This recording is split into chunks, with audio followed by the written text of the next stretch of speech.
This is just going to be a short video to explain what's happening in the soil feeding stations that I built previously on the allotment site, but they're currently in a temporary site on a friend's garden.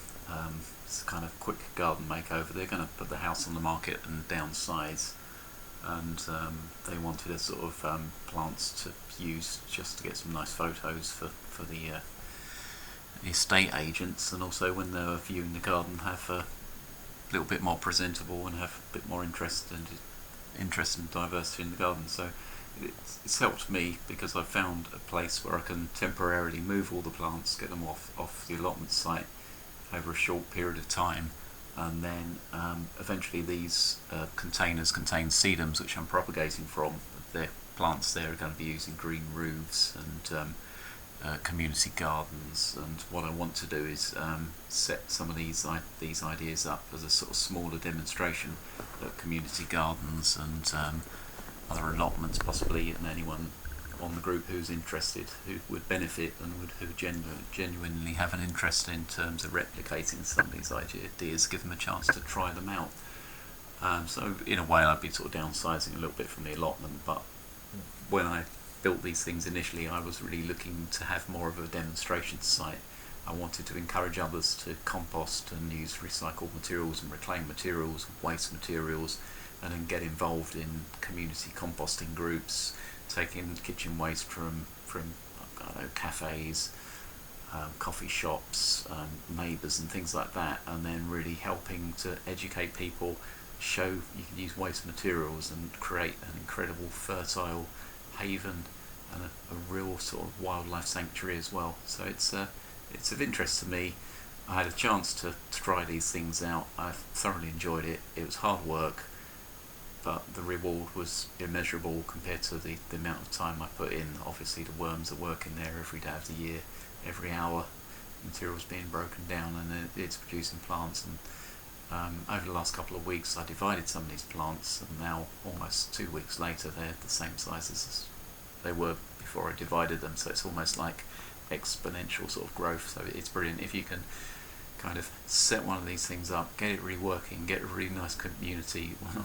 Be involved in a nice community is always a good thing, but get a good population of worms there, and then rather than taking these and then setting them up as it is, use this to breed worms, to get some really lovely castings, to get people enthused, to get people to see that wormeries aren't just a little thing that sits at the bottom of the garden that just gives you a handful of castings every 6 months that doesn't really have much impact in terms of the overall fertility of the garden because the quantities are so small. Things like this, it's amazing because the worm casts are there straight away. You can harvest it, you can use it back in the container, so that's like a perpetual kind of cycle of organic material and waste and colonising these vertical surfaces on the grow or planter part, and using this as a reservoir. So I know I've done a video like this previously, but I just wanted to go through. So I use a lot of these 25 litre containers. I'm not sure if I've made a sketch of what they look like. Really. But what I do is I use one of these little reciprocating saws, and it has a little blade that oscillates side to side or reciprocates from side to side, and I make a jig just out of 4 pieces of wood, have some little halving joints on the end, and then I just pilot drill and then use some sort of chipboard screws in there, so they're like the twin thread posi drive screws, so they're sort of self tapping in a way, so they go into the wood and make a sort of fixture. And then I drill a little hole on each side and then run a little screw through there as well. That locates this around the container, and then if you imagine you've got the top of the container here, the flat edge of the surface or side of the blade, I just run round on the top of the wood. It just enables you to cut that off nice and square, and if you're making a number of these you can get them all the same height, all the same sort of distance from top to bottom. And what I also do is have an off-cut of wood, and I just pencil in what that height is, so I know the height from the bottom right to the top. So I can just use that block. So if I'm kind of I've just had to refer to some of the other drawings, I can make some of these as shallower sort of planters that I call green roof planters or green roof lids, and some of the other sketches have helped to sort of show you what's going on here. So basically you can either cut the base of the container off to make a sort of reservoir, or you can cut the top of the container off to make a reservoir, and obviously the top has to be inverted to make the reservoir. Then you've got a screw cap on there as well, but I'll hopefully have some of my drawings will elaborate and show you what's going on here. So it doesn't matter if it's either the top or the bottom, and what I tend to do is cut a section from the base, a section from the top, and then I use this middle collar for some of my green roof soil feeding stations as well. So this just shows you, that sort of shows you the screw thread there for the cap. So if you imagine that's flipped up the other way, that would be the top of the container, and there'll be a grab handle on there. But I just drill holes through here, and you can use those as planting pockets. Alternatively, if you set this reservoir into a raised bed or a water tank or something like that, or just some sort of plastic container or wood container that you want to have as a raised bed, that's a reservoir, and then this is the planter that goes on top.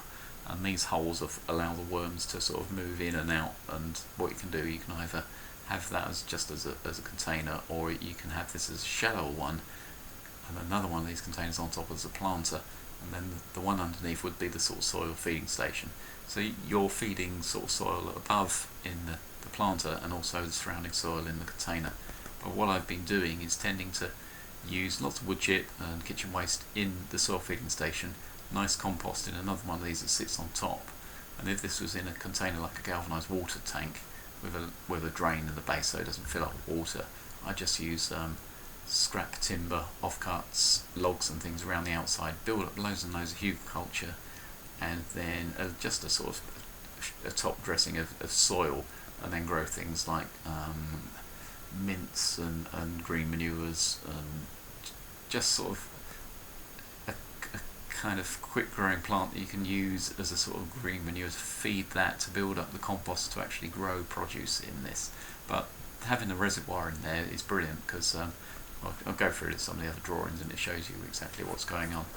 But if you imagine a reservoir part, what I was doing is using empty soft drinks cans or beer cans, inverted so the ring pulls on the base, and then I stab a couple of slits around the top, and that just allows the air to vent from the top, and you basically have a spigot here, and you can fill that up with a sort of funnel. For the funnel I use a PET sparkling water bottle. Sparkling water bottles seem to be a bit more rigid than the still water bottles because they have to hold the pressure. I cut the bottom off and then just use that as a funnel, and ideally you want the top of the water bottle just to be level with the surface of the soil, and then I use an inverted flower pot, and that stops little amphibians, little frogs and creatures from falling into there and not being able to get out. So I think that's a nice little feature to have.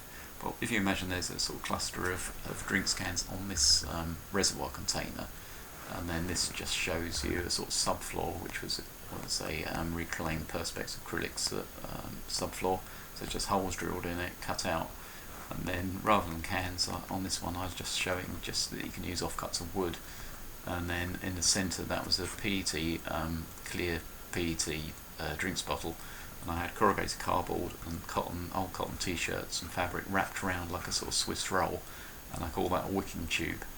And on this here I show a sort of mesh cylinder, and on my green wall containers I have a mesh cylinder inside, and then that's like a soil feeding station within that planter, and then I just use corrugated cardboard wrapped around it, and then that enables that material. It sort of it helps prevent roots from going in there, but depending on the diameter of that tube, I tend to make them about 120 millimeters diameter, because then once that cylinder is set up in there, you can push the whole lot through out and harvest that, and then use that on the top of the planter, so it's a sort of perpetual sort of fertility through having the organic matter that's being produced whilst the plants are growing. So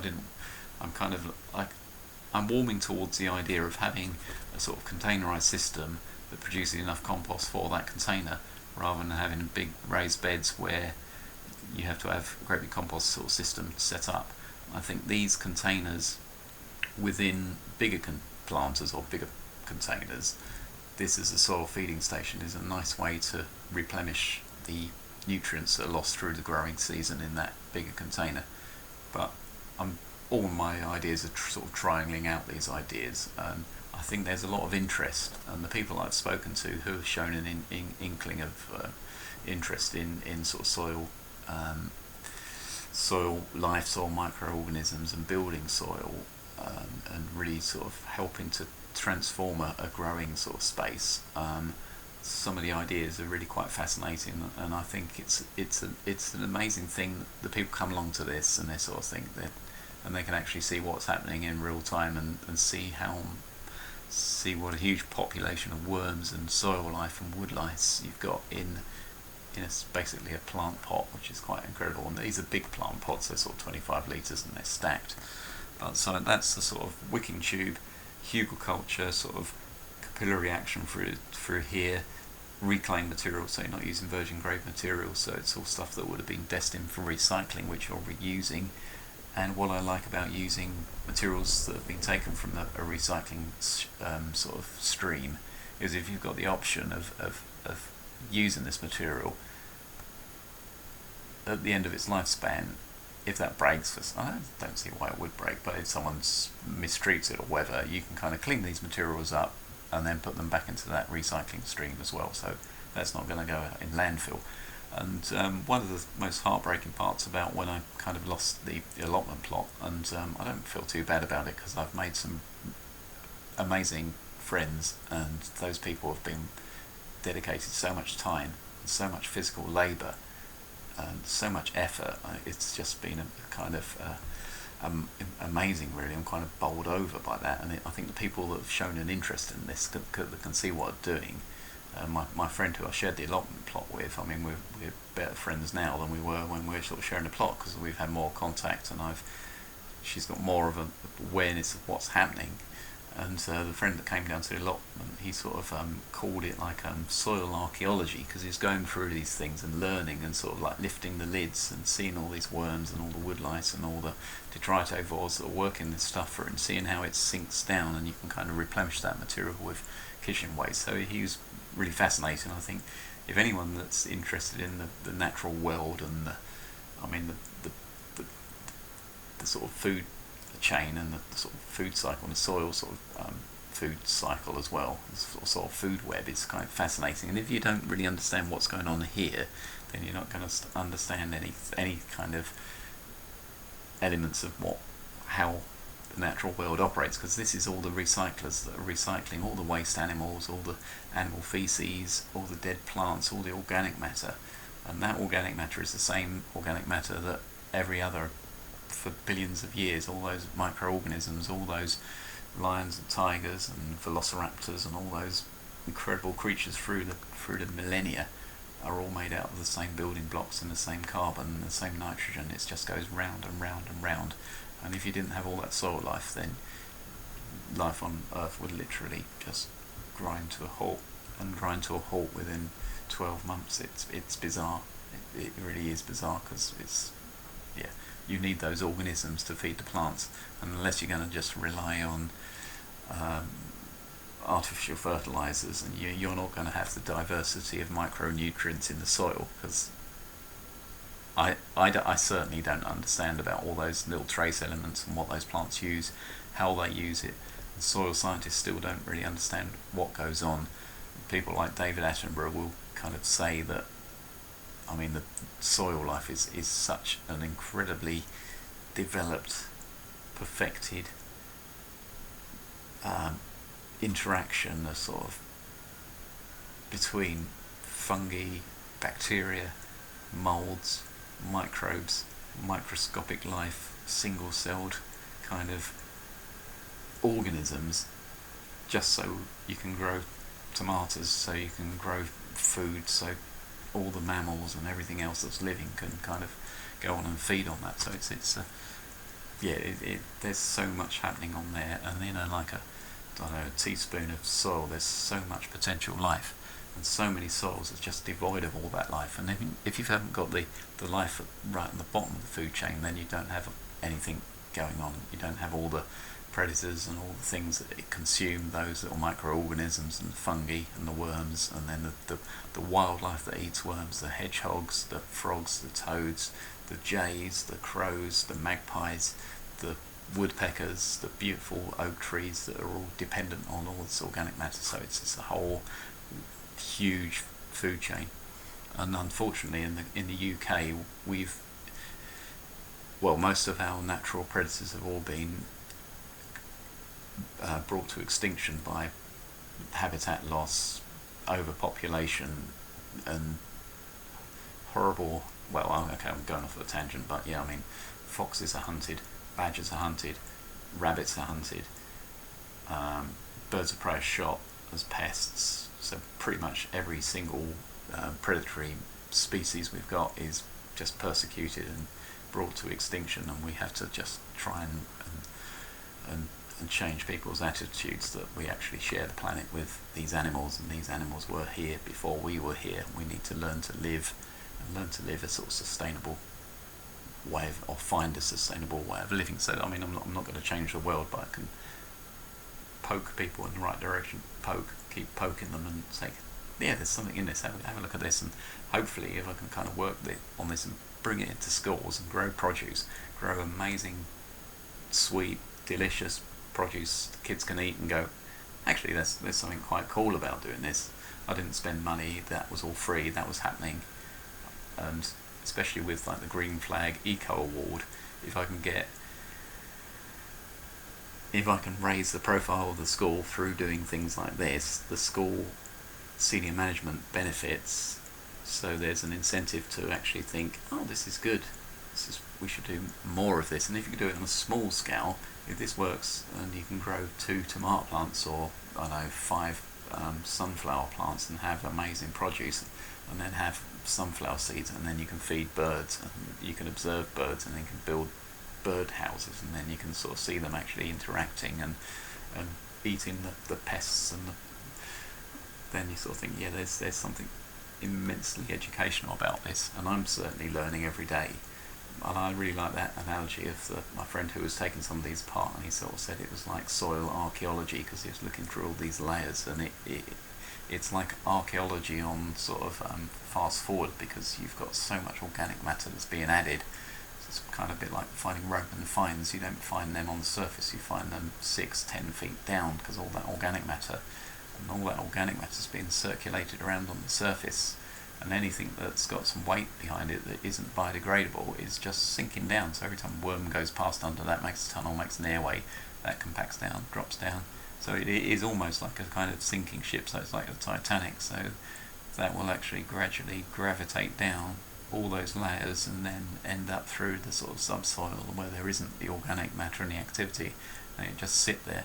But the soil or the compost or the topsoil is constantly going through a process of being renewed and then consumed and then building up, then breaking down. So it's constantly going through that cycle, and ultimately any kind of organic matter in compost will end up as a sort of gases in the atmosphere, so plants can actually use that through photosynthesis. So there's so much going on, and it is an amazing mechanism, because every little interaction between all the microorganisms all relates to how that material can be processed. So if you've just got clay soil, compacted clay soil, very, very dry, there isn't any moisture there, when it rains the water runs off, you don't have any of this soil life at all, a fraction of it what's going on. And if there are worms in there, if that soil's dry, if it's baked hard in the sun, those worms can't do anything. They'll just be bored down in a burrow, and they'll sort of spin themselves around into almost like a little knot, sort of have like a mucus slab to keep moist, and they'll just be dormant, and they'll just be waiting for that soil to be moist and workable. And then you might get autumn rains and winter rains, and then if that soil's clay, it might even flood, might waterlog, so that those worms are going to go off. They can't do anything. If you've got that organic matter, winter rains gravitate down, percolate down through the organic matter absorbs that moisture. You don't get the runoff, you'll just get an amazing sort of habitat for that soil life. So it's, yeah, so much going on. I'm just touching on some of the ideas here. I just wanted to sort of show you what was going on in sort of some of these ideas. This is, that's just like the reservoir part. I haven't shown the fittings on here. You could have that fitted to an elbow or whatever, going through T connections, and then they can have another one of these reservoirs like in a polytunnel. But I quite like the idea of having these capillary wicking fabric wings. So maybe in a polytunnel in the winter you just want to have a little bit of supplemental moisture in that soil, so you can lift up the planter, flap these little wings out into the surrounding soil, get some wood chip mulches on there, and then you can have these little spigots fixed up to a gravity fed rainwater catchment water butt or something, and then timer switch, a solenoid switch on here, a reservoir sort of header tank with a float valve, and then you could say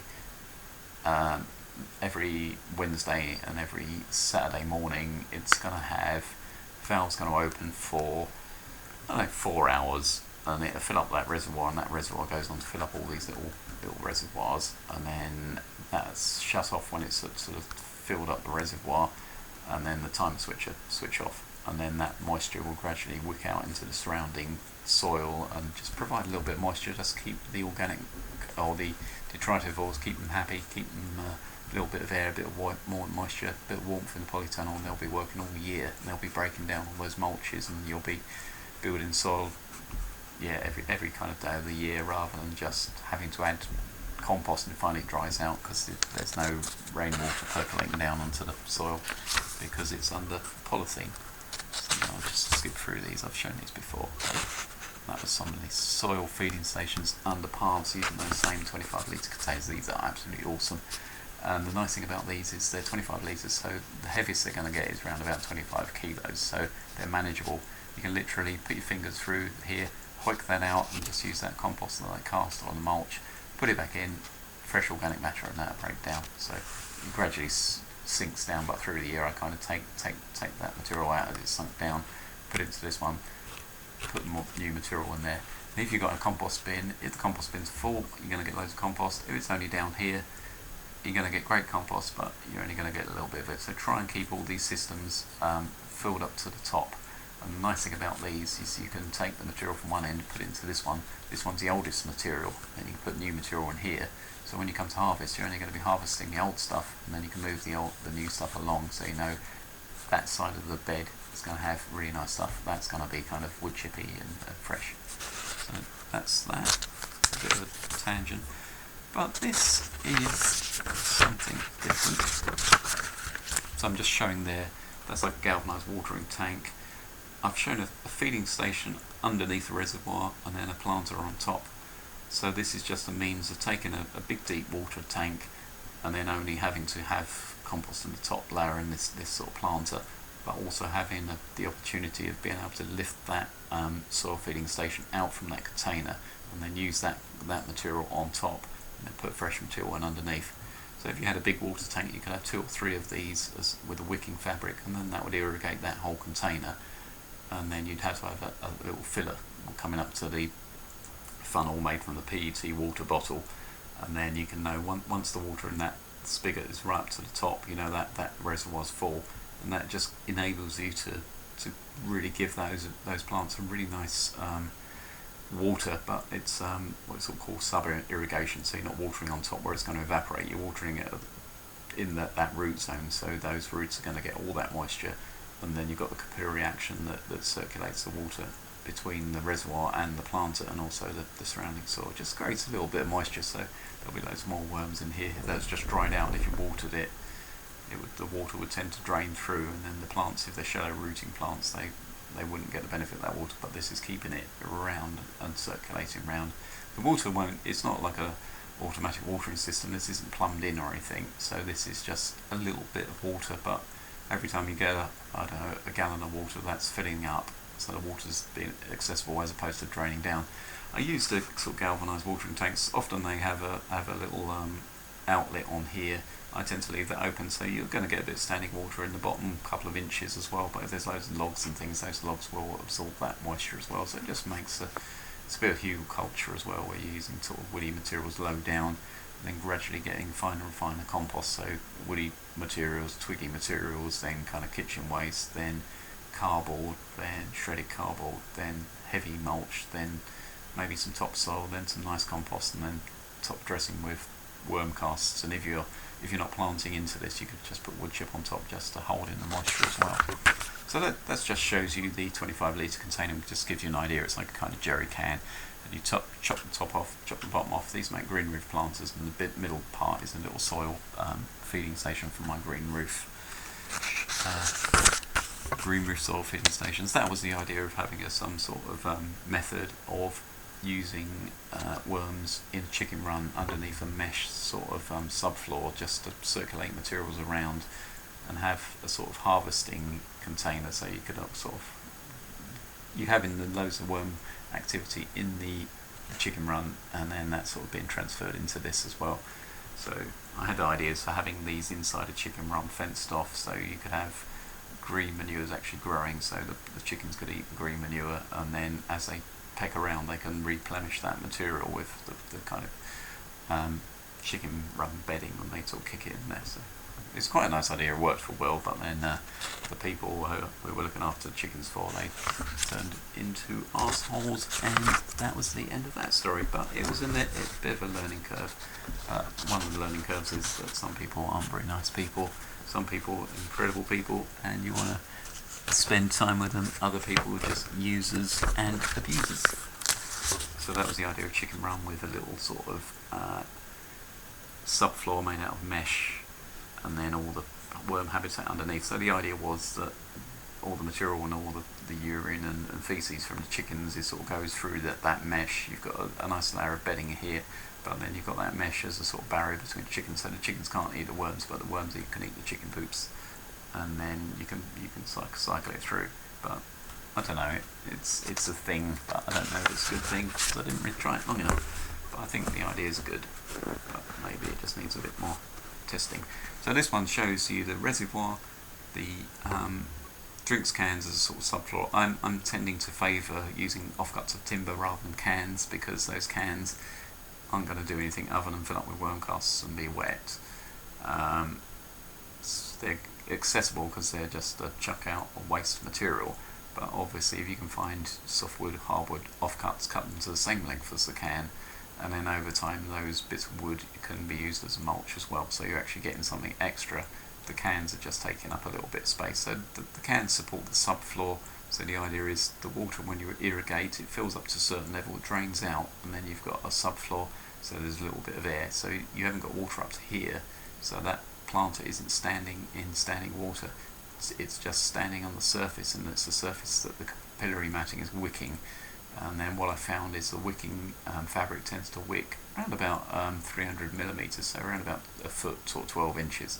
So the idea was here, you have your reservoir, can be as deep as you like, you set that into the ground, so it's not kind of unsightly. You haven't got, and I was using the white HDP here, or the natural HDP here, buried in the ground, because that tends to be affected by ultraviolet light. And for these ones I was tending to use the black HDPE containers, because they've got the black additive, and the black additive makes them more resistant to ultraviolet. And I've got some of these that are about 6 years old, and the plastic is still very flexible, there's no cracks, there's no splints, there's no sort of crazing or anything on the plastic. But I noticed where there was a sort of natural part that wasn't dyed, that had been exposed to sun, and the ultraviolet had broken that down, but the black plastic was perfectly intact. So I know that there's a difference between the natural HDPE and then the carbon black additive in the HDPE. And also, being black, if you're planting through these little planting pockets, the black plastic tends to sort of disappear in the shadows and things, so it looks a lot more attractive. And this is just when you're establishing these planting pockets for this sort of green vertical wall.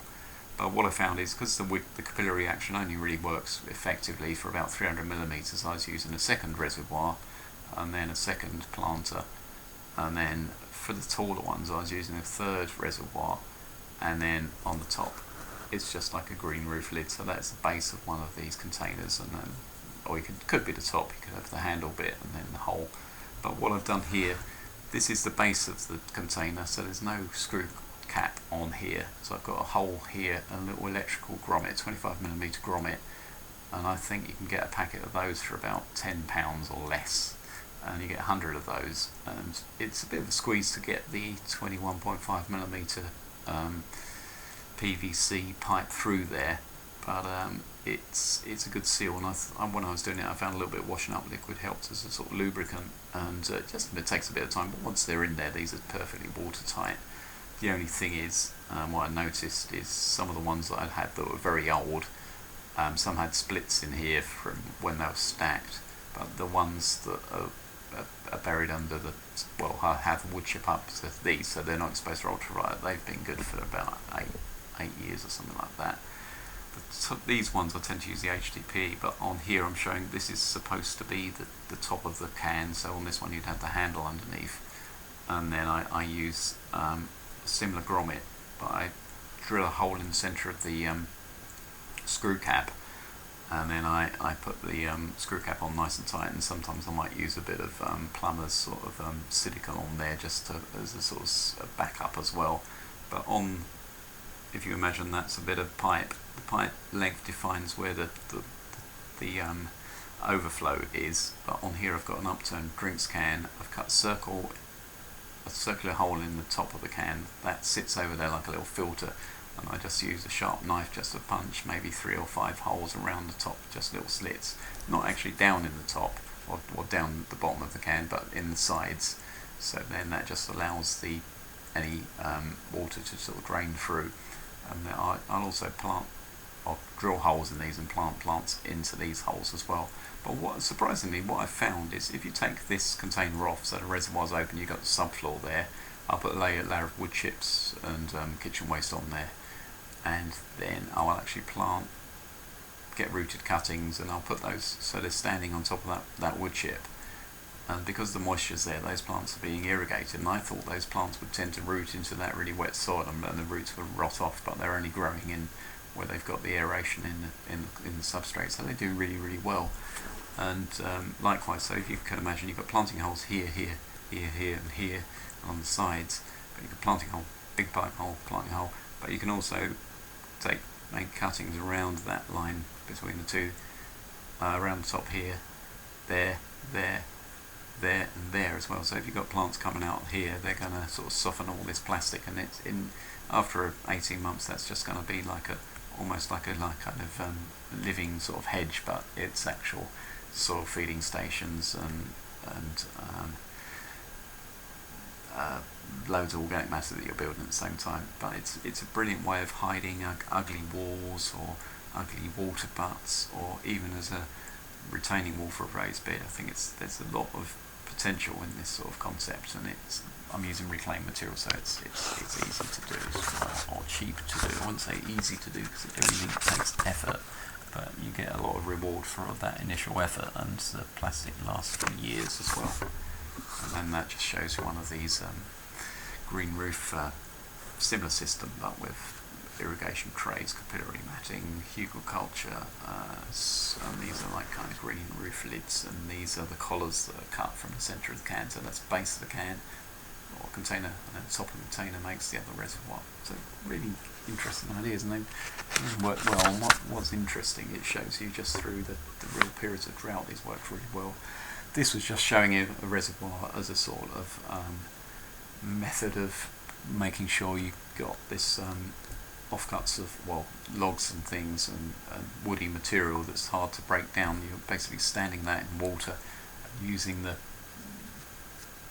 cell structure in the tree itself to wick up that moisture. So the idea is when it rains, that fills up, and then when it's dry, that tree's wicking it up, or the wood's wicking it up. Then that's level's going down. Then when it rains, it fills back up again. Pardon me, but this was good. I was using these as retainers as well, so you can have a row of those plastic containers or whatever, or big garden trunks or whatever, just standing in the timber in there. And when I emptied these, that was just beautiful casts, and it was like sawdust in there. It's so nice. It was really like when you kind of scrape round under the leafage or in a beautiful ancient woodland, you get all that lovely dark, rich organic matter, but so many rat-tailed hoverfly larvae, loads of woodlice in there, and the woodlice were pretty much right from the penthouse on the top right down to the sort of damp basement. They were working up and down in that tree, boring out the heartwood in the centre of the tree. Loads of worms under the bark as well, but I've seen tree sort of rounds where there was when I moved it, the whole thing fell apart, and there was just so many newts actually in the tree itself. It was bizarre because it was just that damp, lovely habitat, and there must have been a couple of handfuls of newts. It's probably about 16, 17, 18. Beautiful, amazing. And I noticed once you've got this reservoir, there'll always be a little frog or a toad sitting in there. You haven't got to look far. And once you've got all this woody matter, the little toads can burrow in and have lovely habitat and loads of woodlice and the little slugs and things, and I just basically won't have to go. Just stay there and then just come out to breed and then come back and go, oh, this is nice. So yeah, really good ideas, and I'll post some videos of these as well, but this is just a little snippet. And then that's just shows bathtub wormery, and I've posted videos here. So you've got green roof containers, reclaimed buffalo board lid, trampoline fabric, steel enamel bath, upturned table where you can make a frame out of wood. But if you can find one of these steel tables, schools chuck out millions of these all around the world, all around the country, thousands of them, literally hundreds from one or two schools. And then some reclaimed paving slabs just to level it up. Well, these are brilliant. These are, if you want to do worm castings, you want to upscale it, get all these reclaimed materials, make it in a weekend, fill that up with the contents of whatever wormeries you got, fill it up to halfway, have your new material on one side.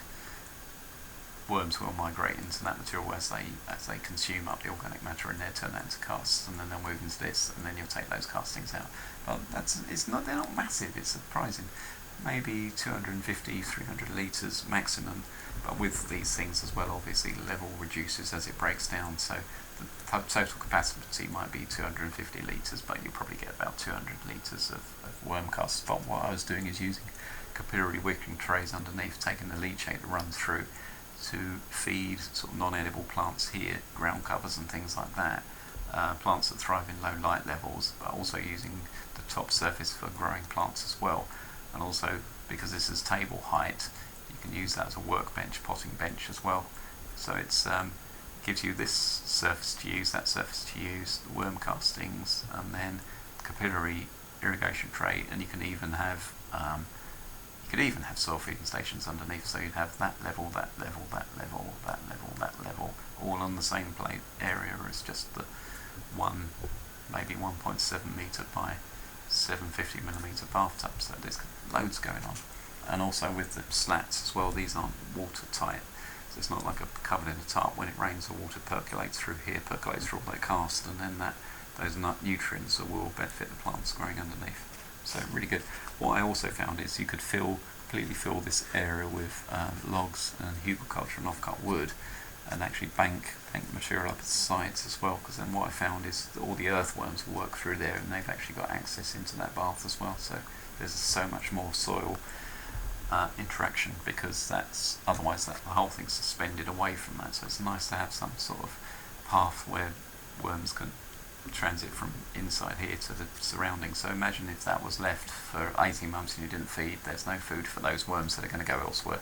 Obviously worms can crawl up vertical sides, but I think if there is that area where they can get back in easily, as soon as you start in organic matter and worms will start to repopulate that. It's just a nice method of having more kind of habitat, extending the habitat. And this is just showing a sort of subfloor from one of my capillary trays, but there's a laser cut things that schools could make. So I sort of slot together up stands that slot in here, little self-tap, well, just a little tiny, maybe M3, M4 machine screw, stainless steel machine screw, countersunk holes, and that would hold those legs on. So you've got like a little table that fits in a grantmals, a sort of tray that schools use for their papers. And then that was just showing a wormery, wheelie bin wormery, 2 wheelie bins, the axle taken off this one, cut down the sides, and then because they're tapered, that one drops inside the outer one. The outer one's complete with the lid on it, whatever, and vents here, and then this one's got the base cut out, so it sort of sits on that step, and then that gives you a bit of aeration through the base, and also a sort of harvesting hatch. I haven't tried this out. I've cut one of the wheelie bins, but I haven't got the other wheelie bins to try this, but I think it'll work well. Schools also chuck out loads of wheelie bins. They've got an obsession with having nice clean new wheelie bins and nice clean new desks. As long as it looks superficially looks tidy, doesn't matter what the level of education is, in terms of what their priorities are. Nice clean well, not clean because they don't clean the wheelie bins, but nice new plastic. Throw the old plastic and skip, throw the old tables and skip, and spend money to replace all the tables. That seems to be the way that it's a superficial one. It looks good in the brochures. They can have a photo in the school prospectus showing a big plastic wheelie bin. So that's the incentive here, and then this was just showing a plan of what was going on at the allotment. I'm going to work on some of these, but these e-beds, soil feeding stations, underpath wormeries, composting in situ, big containerised compost systems, flow-through systems, and then traditional sort of compost bins, just for having material that's part composted that you can use in wormeries and bathtub wormeries. But that was such a good system, and I'll elaborate on these sketches as well. And what I want to do is get some, maybe some of these, I'll scan them in, and just want to do a little handout, a little leaflet, so it's just the kind of ideas I've had over the past few years. I can put those all down in one little volume, and with a little bit more text to explain what's going on as well. But yeah, that's a little sketchbook, and it's got good ideas, and they work so well, and it's so educational, but kind of easy little things. You could do something like this on a weekend, you could do something like that a couple of days during a holiday or whatever, and then if you've got chickens, then there's so much sort of possibilities what you can do. But the video is far too long than it should be. It's gone over 40 minutes now, so I'll quit this one and upload it, and if you've got any questions, just post in the comments below. And thanks for watching if you still are.